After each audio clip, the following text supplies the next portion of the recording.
কার জন্মদিন? আদ্রিত। কোথায় সে? ও ছোট এখন নাকি? 4 বছর। ঠিক আছে, পরে নিয়ে আসবে। ঠিক আছে, পরে। আদ্রির হচ্ছে আজকে জন্মদিন। ওই তো আছে তো।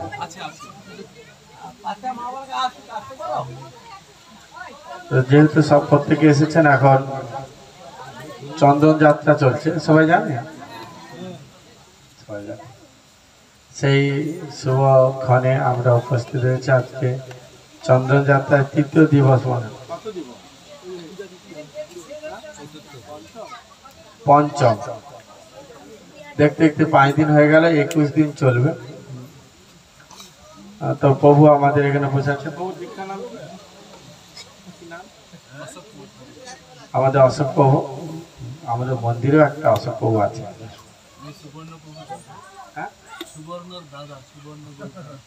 আমাদের সুবর্ণ প্রভু, সুবর্ণ প্রভুর দাদা অশোক প্রভু হচ্ছে ফোন করে আহ্বান করেছে।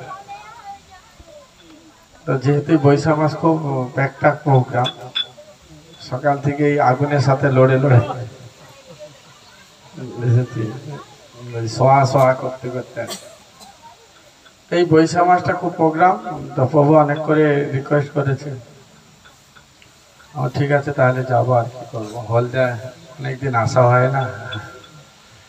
আমার পুরনো ভক্তরা আছেন, সামনে বসে আছে। তারপরে হচ্ছে সহদেব কোথায়, সারা তখনকার যখন এই জেলায় মানে এখানে প্রচার করতাম তখন তৈরি হয়েছিল। তারপরে আমাদের পরমদয়াল প্রভু এসেছিলেন। পরমদয়াল প্রভু অনেক ভক্ত করে গেছে। এখন ভাগবত দা আছে পাঁশকুড়াতে, প্রোগ্রাম হচ্ছে মানে আজকে রবিবার। হ্যাঁ, পাঁশকুড়াতে আছে বড় প্রোগ্রাম।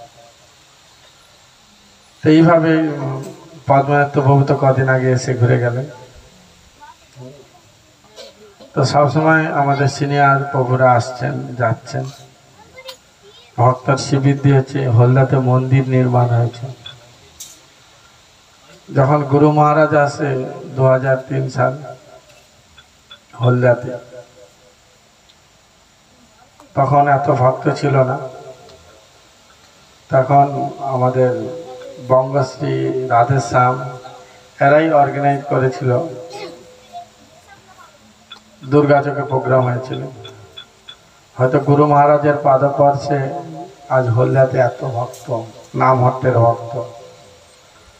তারপর নামহট্ট পর ভূপতি প্রভু তিনি গীতা ঘোষ প্রচার করলেন। আর গীতা ঘোষ প্রচার করে ইস্কনের বড় মন্দির উপহার দিয়েছে, যেখানে সব কি গীতা ঘোষ, নামহট্ট, ভক্তিবৃক্ষ মন্দিরে সবাই যাবে।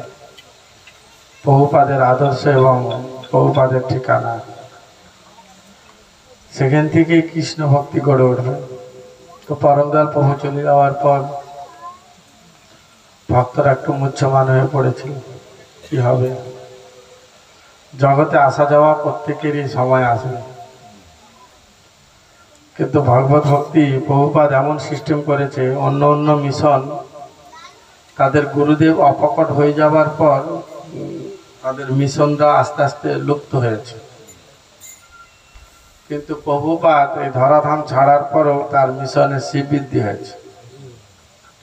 কেন, প্রভুপাদ এমন সুন্দর একটা স্ট্রাকচার করেছেন, তার মধ্যে আমরা সব একসাথে একটি সুতাতে বাঁধা হয়ে আছি। তাই জন্য আমরা ভগবত ভক্তি করতে পারছি। যে আমাদের গুরু ভাতাগণ, যাদের উপরে গুরু মহারাজ সমর্পণ করেছেন, তারা এসে আপনাদের ভগবত ভক্তি লক্ষ্য করছে, কেমন করছেন কি।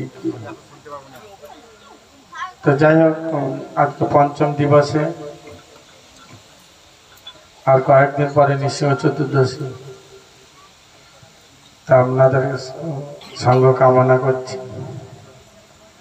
যাতে কৃষ্ণ ভক্তি হয়, এই আশায় ছুটে এসেছি। সবাই মিলে পবিত্র বৈশাখ মাস কৃপা করবেন। হরে কৃষ্ণ। দয়ালিতাই জয়।